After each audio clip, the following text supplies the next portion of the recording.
नमो वरिहंताणं नमो सिद्धाणं नमो आयरीयाणं नमो वज्रायाणं नमो लोय सर्वसाहुनं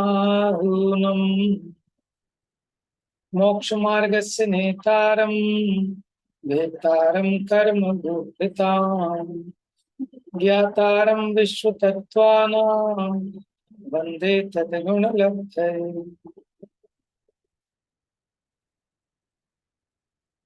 तत्वार सूत्र ग्रंथाधिराज। तो यहाँ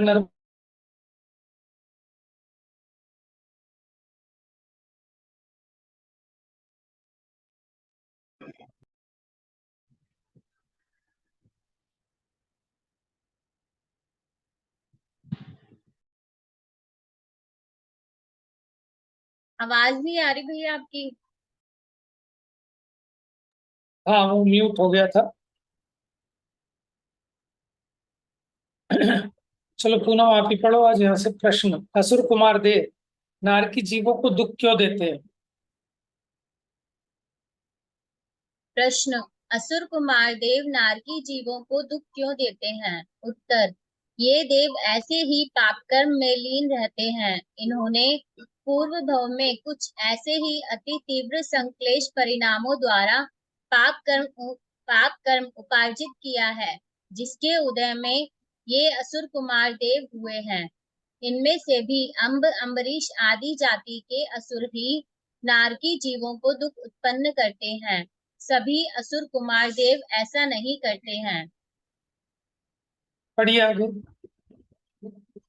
जैसे यहाँ कोई व्यक्ति मेंढा, मल्ल, भैंसा, ऊंट, कुत्ता, तीतर, कबूतर आदि को परस्पर लड़वाकर उनकी कलह देखकर अति हर्षित होता है, उसी प्रकार माया, मिथ्या, निदान इन तीन शल्य सहित अज्ञान पूर्वक किए गए तप के फल में प्राप्त इस देव पर्याय में भी इन्हें अन्य का दुख देखकर आनंद आता है।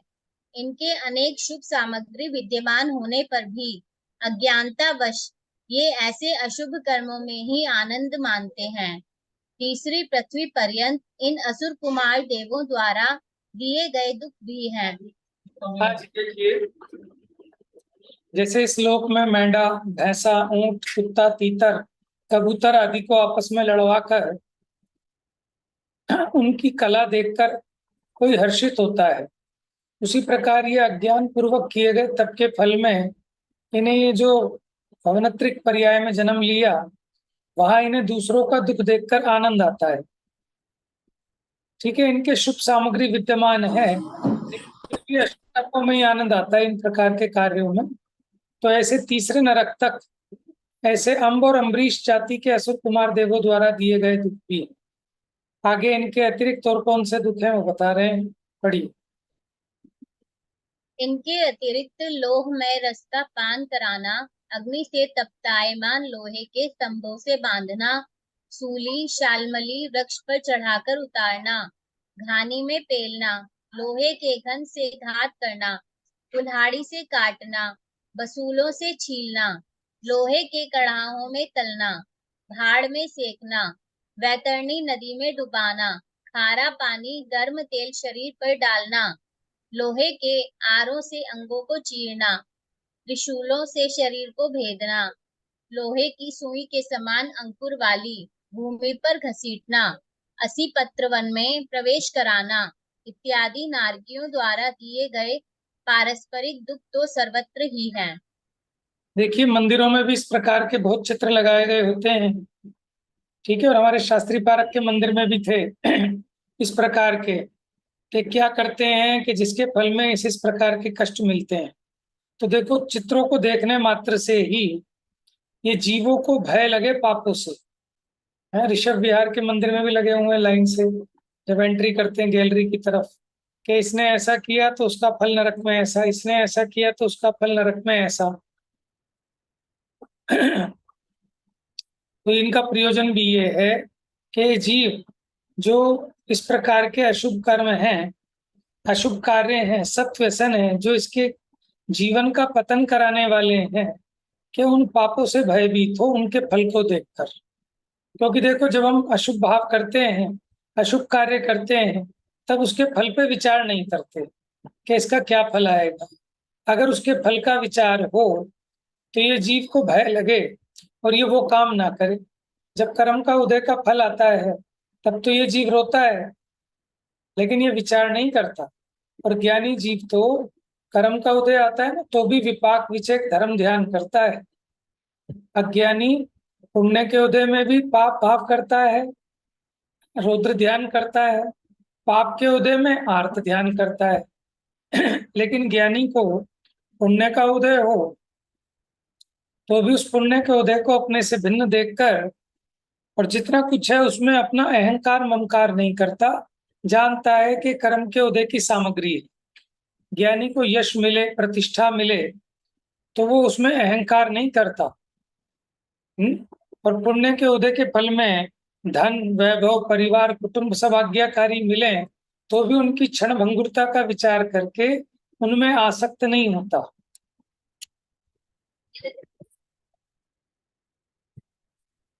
चलिए, नरक में मुख्य रूप से 4 प्रकार के दुख हैं, बताइए। नरक में मुख्य रूप से 4 प्रकार के दुख हैं। क्षेत्रकृत, शरीरकृत, मनकृत और असुरकृत। क्षेत्र संबंधी शीत, उष्ण, दुर्गंध आदि जनित दुख क्षेत्रकृत हैं। शरीर में विविध रोगों की वेदना, भूख, प्यास आदि शरीरकृत दुख हैं। अपने मन में पश्चाताप करने से उत्पन्न दुख की वेदना मानसिक दुख है।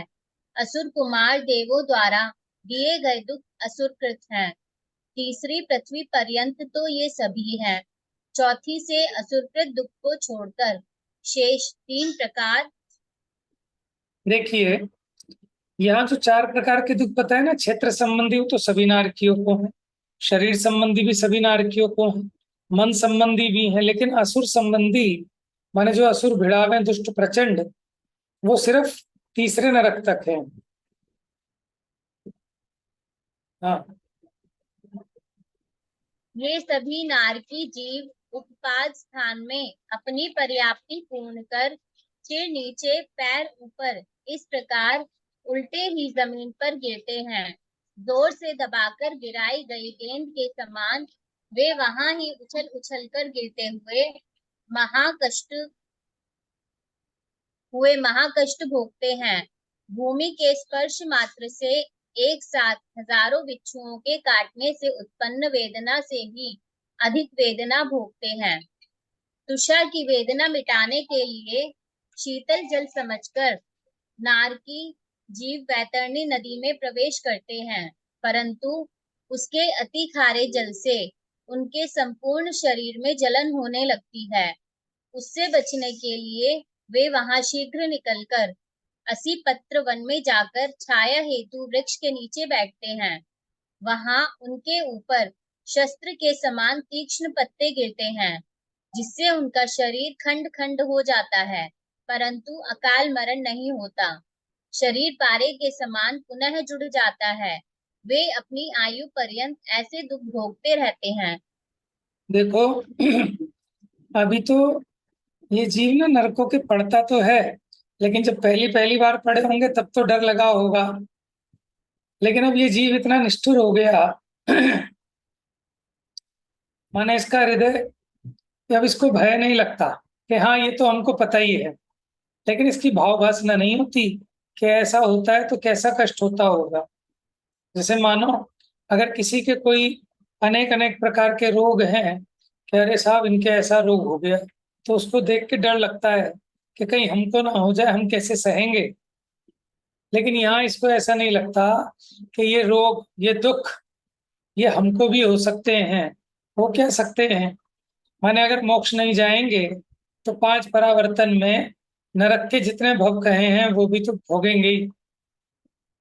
हम्म।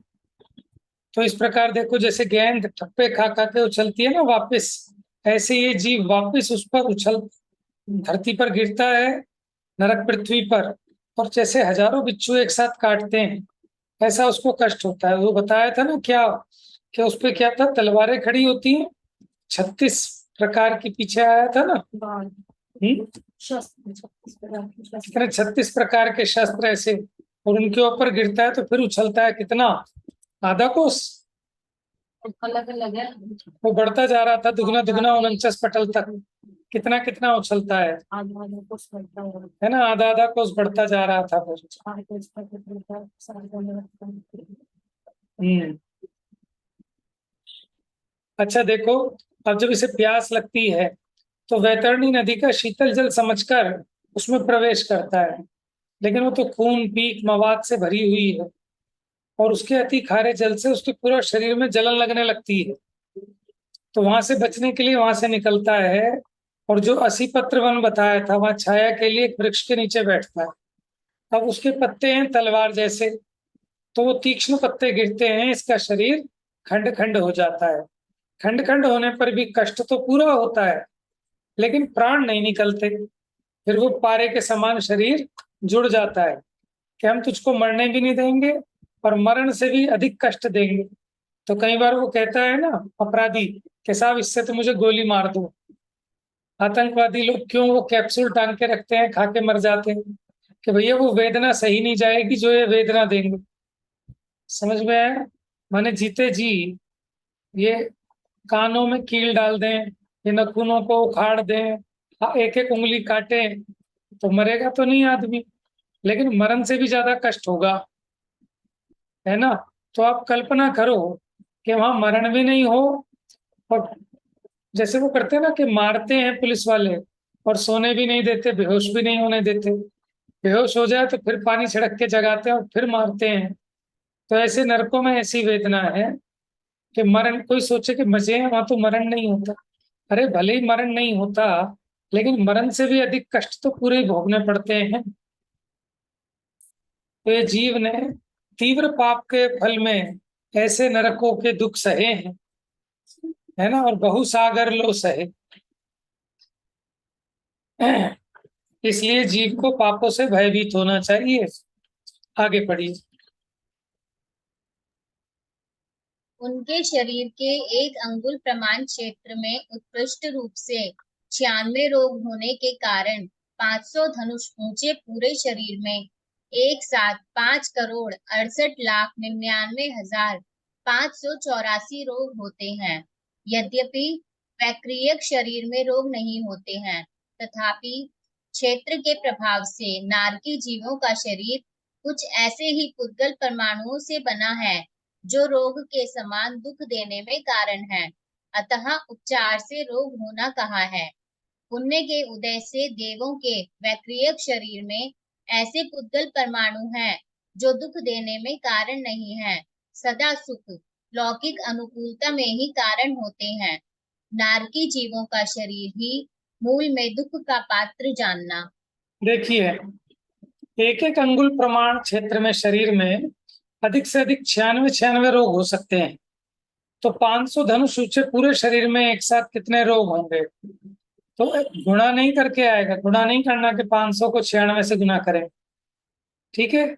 तो 500 तो उसकी हाइट है, 500 धनुष ऊंचे शरीर की, तो उसमें कितने होंगे? तो 5,68,99,584 इतने रोग हो सकते हैं एक साथ। अब कोई प्रश्न करे कि उनका तो वैक्रियक शरीर है, उसमें तो रोग नहीं हो सकते, लेकिन वहां क्षेत्र के प्रभाव से नारकी जीवों का शरीर ऐसे ही पुद्गल परमाणुओं से बना कि जो रोग के समान दुख देने में कारण है। जैसे देवों का भी पुण्य के उदय से वैक्रियक शरीर ऐसा है कि उसके पुद्गल परमाणु दुख देने में कारण नहीं है, सुख देने में कारण है।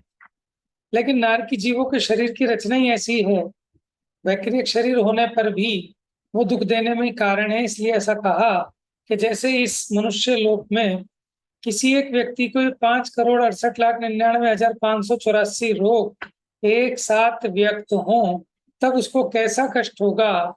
ऐसा कष्ट उसको निरंतर रहता है नरक में। आगे पढ़िए। ये नारकी वस्त्र रहित नग्न रूप अत्यधिक रूखे शरीर के धारक अष्टापद भोरे के समान श्याम वर्णी है। इनके नेत्र गुंजा के समान अति रक्त लाल हैं। दांतों की पंक्ति करोत आरे के समान अति तीक्ष्ण, वक्र रूप है। सिंह के समान अत्यधिक लपलपाती हुई अति विकराल जीभ है। केश अति कठोर हैं, शस्त्र के समान अति तीक्ष्ण नख हैं। मुख सदा खुला रहता है तथा दृष्टि अति क्रूर है। हुंडक संस्थान वाला उनका शरीर अति बिड रूप है तथा परिणाम सदा महानिर्दयी है। देखो, इसी प्रकार का पिक्चराइजेशन किया जाता है ना, कि कैसे हैं उसके, कि भयंकर भयावह है उनका आकृति है, वस्त्र रहित हैं, रूखे शरीर है, भोरे के समान काले रंग के हैं, नेत्र अति लाल, दांतों की पंक्ति आरे के समान तीक्ष्ण है, सिंह के समान लपलपाती हुई विकराल जीभ, केश कठोर, नखून भी कैसे, शस्त्र के समान, मुंह सदा खुला रहता है। माने इसी से किसी ने राक्षस की रचना कर ली होगी। माने राक्षस कैसे होते हैं, तो नार की जीभ का चित्र बना दिया। और 6 संस्थानों में उसका हुंडक संस्थान है, तो बड़ा अटपटा बिडरूप भद्दा, और उसके परिणाम सदा निर्दयी हैं। पढ़िए आगे कैसे वे परस्पर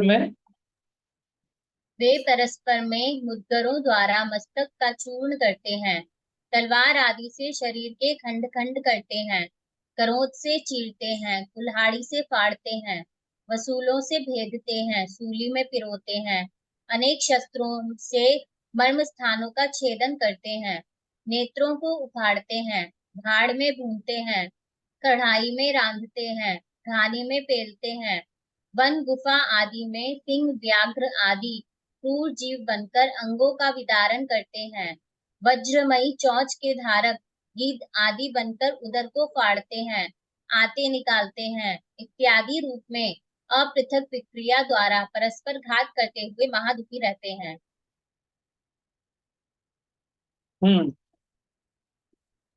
देखिए, आपने नरक दर्शन वीडियो देखी थी क्या? चलिए देखी थी भैया। आपको दिखाई देते हैं एक बार, जैसे देखी थी मैंने, भेजी थी नरक दर्शन। हाँ, आपने भेजी थी ना उस दिन रात को, भेजी थी ना, 2 भेजी थी वीडियो।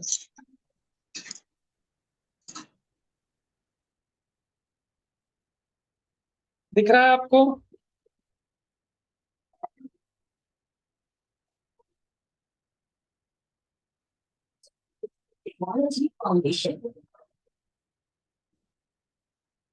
पृथ्वियां एवं नरक बिल। अर्जुन मृदंगाकार अग्निरूप में 7 पृथ्वियां हैं। अब ध्यान से देखिएगा आप लोग। रत्न प्रभाव, शर्करा प्रभाव, बालू का प्रभाव, पंख प्रभाव।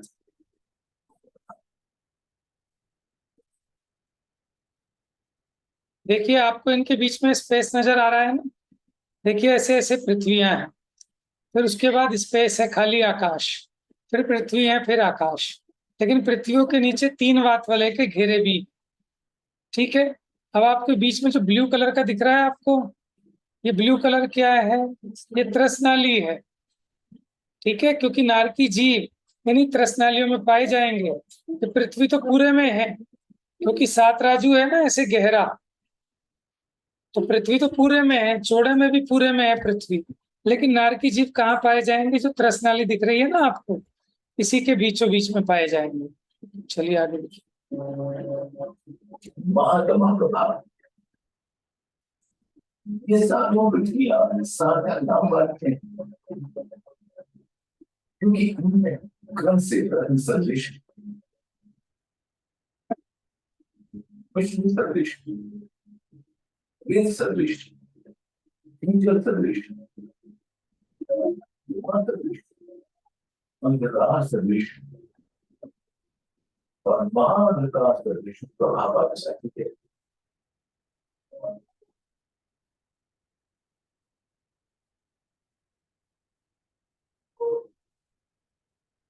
पृथ्वियां एक एक राज्य के अंदर से।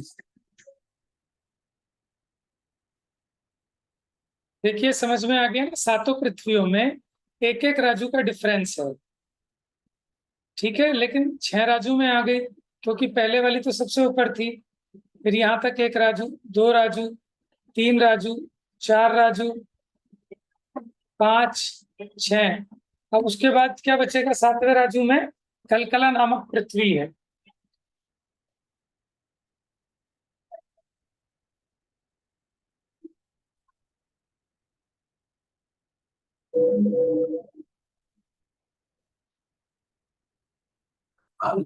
चित्रा, वज्रा, आदि 16 पृथ्वियां हैं। देखिए सबसे ऊपर ये 16 पृथ्वियां हैं, 16 योजन प्रवाह 16,000 योजन।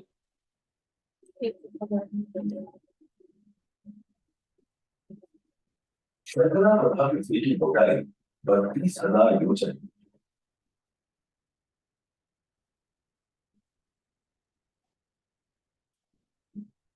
बालका प्रभा देखिए मोटाई 28,000 योजन की।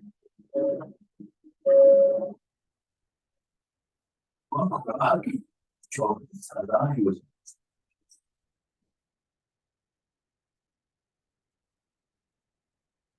प्रभा की 20,000 योजन।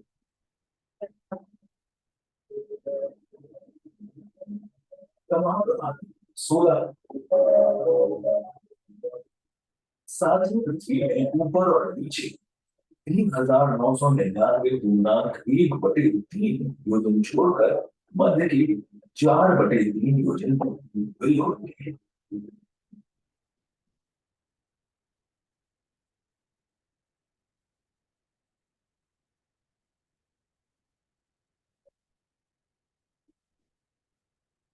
अन्य 5 पृथ्वियों में और प्रथम पृथ्वी के अपवर्गीय भाग में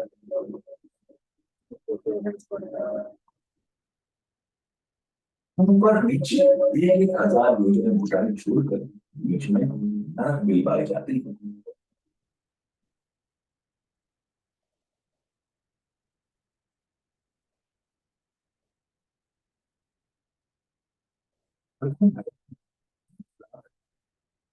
अब देखिए बिल कैसे हैं। सातवीं पृथ्वी में ऊपर और नीचे 3 पृथ्वियों में और प्रथम पृथ्वी के अपवर्गीय भाग में बीच में नरक मिल पाई जाती है।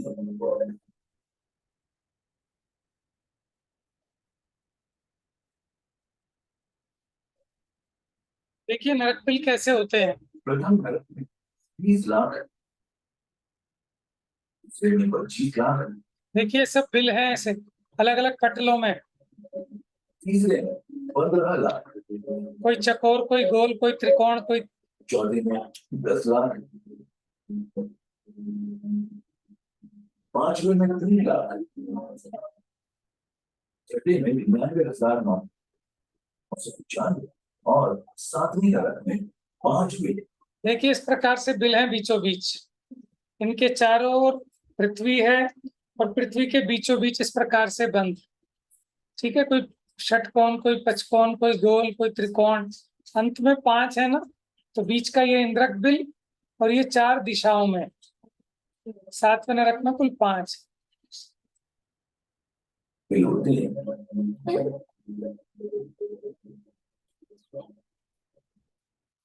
इस प्रकार नरक के कुल 84 लाख बिल हुए हैं। इनमें से 82,25,000 बिलों तक अति उष्ण वेदना है। देखिए हमने इस ग्रंथ में पढ़ा था 82 लाख और 2 लाख, ठीक है, लेकिन यहाँ बता रहे हैं 82,25,000, तो इनका ज्यादा ठीक होगा। और आगे 1,75,000 बिलों में अन्य शीघ्र वेदना है। और जब अर्थात देखिए बिल है सारे नरकों में। प्रथम नरक में 13 बटन है। आगे के नरकों में नमस्कार 11, समझ में आ रहे हैं ना आपको पटल, 9, लेयर्स। 7, 5, 3, 1 बटन है।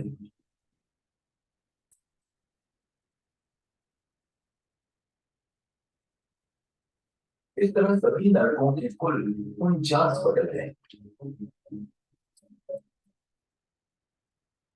बटनों की परिधि में स्थित बिलों को इंद्रक बिल कहते हैं। देखिए श्रेणीबद्ध इंद्रक और प्रकीर्णक बिल। पटलों के 4 दिशाओं में और 4 विदिशाओं में स्थित बिलों को श्रेणीबद्ध बिल कहते हैं। पुष्पों के समान बिखरे हुए बिलों को प्रकीर्णक बिल कहते हैं।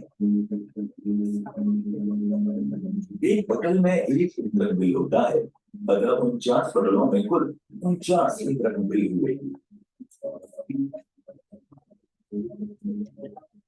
प्रथम पटल की एक एक दिशा में 49 श्रेणीबद्ध और एक एक दिशा में 48 श्रेणीबद्ध बिल है। आगे के पटलों में दिशा एवं विदिशा संबंध में एक एक श्रेणीबद्ध बिल कम होता गया है। इंद्रक बिल संख्या योजक विस्तार वाले होते हैं।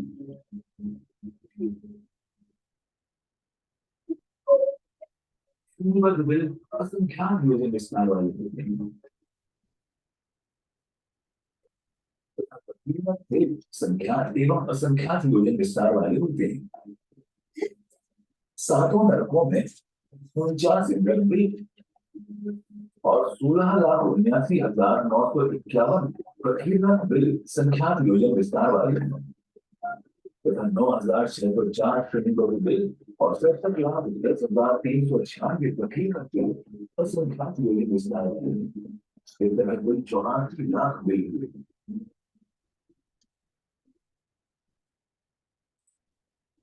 ये सब नरक बिल हैं, देखिए इस तरह से होते हैं। प्रथम नरक में इंद्रक बिलों की मोटाई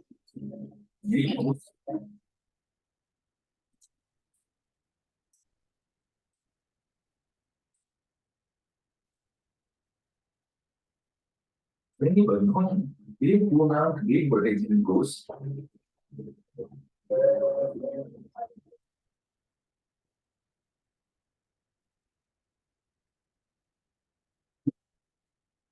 और प्रकीर्णकों में 2 पूर्णांक 1/3 कोस है।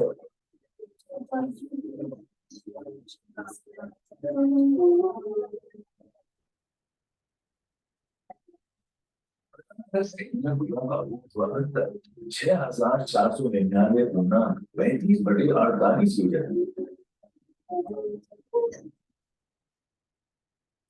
बिलों का ऊर्ध्वाधर 499 पूर्णांक असंख्यात योजन व्यास वाले नरक बिलों का तिलक अंतर 60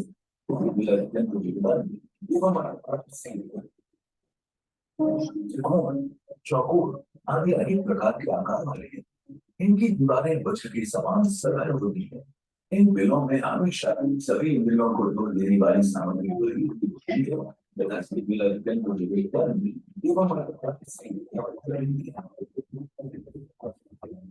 देखिए ये नरक बिल है। एक नरक बिल के अंदर क्या होता है?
देखिए इस प्रकार नरकों के बिलों का, और ये सब देखने पर थोड़ा सा और ज्यादा क्लैरिटी बनती है इसमें।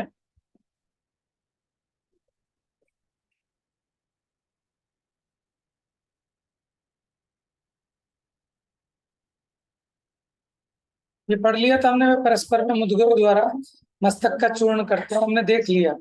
अभी इसमें नहीं दिखाया कैसे कढ़ाई में, भाड़ में, घानी में पेलते हैं। आगे पढ़िए। सुख की प्राप्ति के लिए, सुख की प्राप्ति के लिए शुभ करना चाहने पर भी उनके शुभ क्रिया नहीं होती है। स्वपर को दुखदायी ही विक्रिया आदि होती है। मध्य लोक के हाथी सिंह आदि के भी हृदय फटकर वे प्राण रहित हो जाएं। ऐसे हृदय विदारक अति कर्कश भयंकर हिंसा पोषक शब्द ही वहां सतत सुनने को मिलते हैं। कह रहे हैं कि मध्य लोक के हाथी और शेर, उनके भी हार्ट अटैक आ जाए, इतने भयंकर, अति कर्कश, भयंकर हिंसा पोषक शब्द वहां सतत सुनने को मिलते हैं।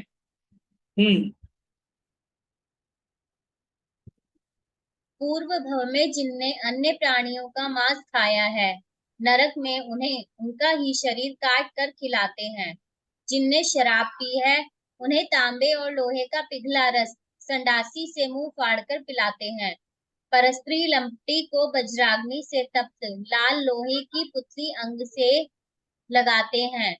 वहां कोई राजा, मित्र, माता पिता, स्त्री, पुत्र पुत्री, भाई आदि इष्ट पारिवारिक कुटुंबीजन नहीं है जो अपनी रक्षा करे। कुछ समय के लिए दुख से छुटकारा मिले, इस हेतु विश्राम और निद्रा भी नहीं है। एकमात्र पाप के उदय का ही भोग है। पवन भी इतनी तीव्र विनाशक चलती है जिसके स्पर्श से पर्वत भी बिखर जाते हैं। पढ़िए पढ़िए। उनके दुखों को कहने में करोड़ों जीवे भी समर्थ नहीं है। वे नारकी जीव उन्हें जानते हैं, भोगते हैं तथा केवली भगवान, केवली भगवान मात्र जानते हैं। कोई उन्हें कहने में समर्थ नहीं है। तीसरी बालुका प्रभा भूमि पर्यंत किसी नारकी जीव को पूर्व भव का संबंधी देव आकर धर्मोपदेश भी दे, तब वहां किसी के पूर्वकृत पाप की निंदा भी होती है। उन्हें बहुत पश्चाताप भी होता है कि हमें पहले मनुष्य भव में सत्पुरुषों ने बहुत शिक्षा दी थी, समझाया था कि तुम अनीति के मार्ग में मत लगो, धर्म को अंगीकार करो, वही तुम्हें सुख होगा इत्यादि रूप में बहुत उपदेश दिया था। परंतु मैंने मदमत्त हो विषय कषाय से अंध बन, भैया यहाँ पर कॉर्नर का नहीं दिखाई दे रहा, उनके मार्गदर्शन को ग्रहण नहीं किया। फलस्वरूप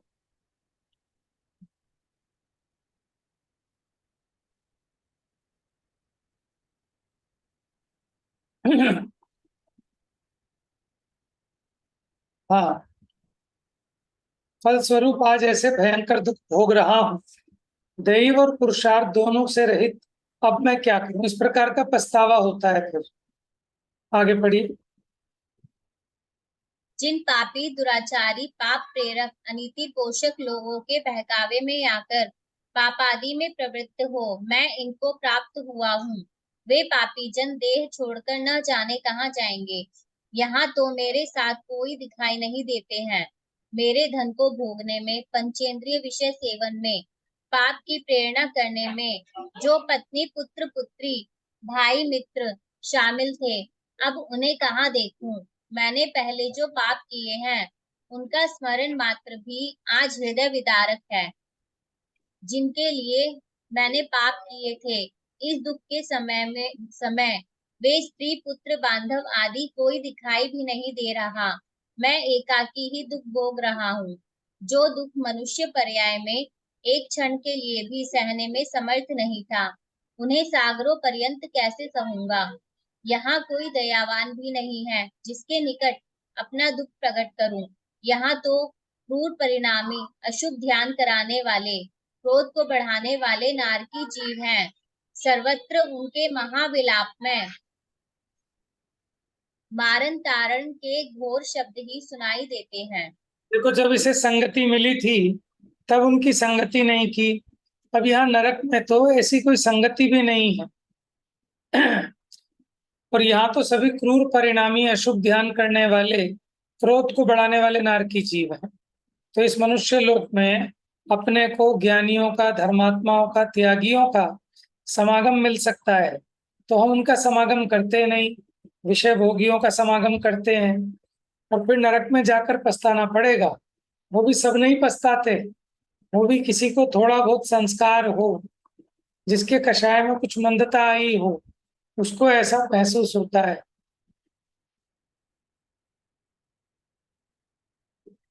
पढ़िए आगे।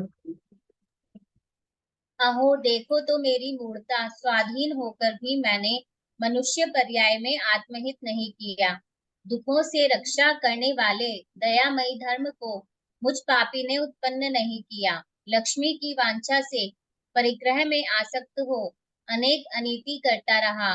यहाँ वह यह विचार नहीं किया कि यमराज रूपी सिंह की चपेट से मरण कर इस पाप के कारण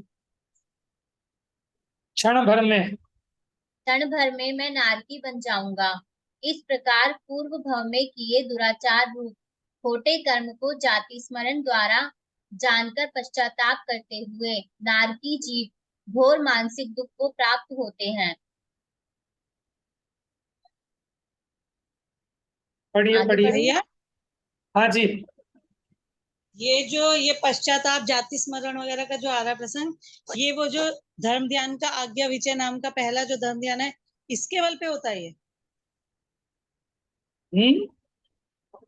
जो नहीं धर्म ध्यान का पहला सिद्ध है आज्ञा विचय नाम का, तो ये वो जो पश्चाताप होता है, ये उसके बेस का होता है। नहीं, तो देखो, ऐसा ऐसा तो नहीं कह सकते कि कंपलसरी ऐसे ही है कि आज्ञा विचय। अब यहाँ जो इसको ख्याल आया ना, कुछ जाति स्मरण हुआ, तो उसके आधार पर अब ये विचार हो रहा है। लेकिन अब उसे भगवान की आज्ञा ख्याल में हो नहीं हो ऐसा जरूरी नहीं। सामान्य व्यक्ति भी, माने वो वहां विचार कर सकता है कि देखो, वहां मुझे ऐसे संयोग थे, लेकिन मैंने ऐसे ऐसे व्यसनों में लगा, तो उसके फल में यहाँ आया। जरूरी नहीं है कि भगवान की वाणी सुन के ही होगा ऐसा। सहज में सामान्य मंदकषाई जीवों को भी ऐसा विचार आ सकता है। तो इसमें हम ऐसा कंपलसरी नहीं कह सकते कि आज्ञा विचय के हिसाब से इसको आएगा। ठीक है ना। ठीक है। पढ़िए। पश्चाताप होने के बाद पश्चाताप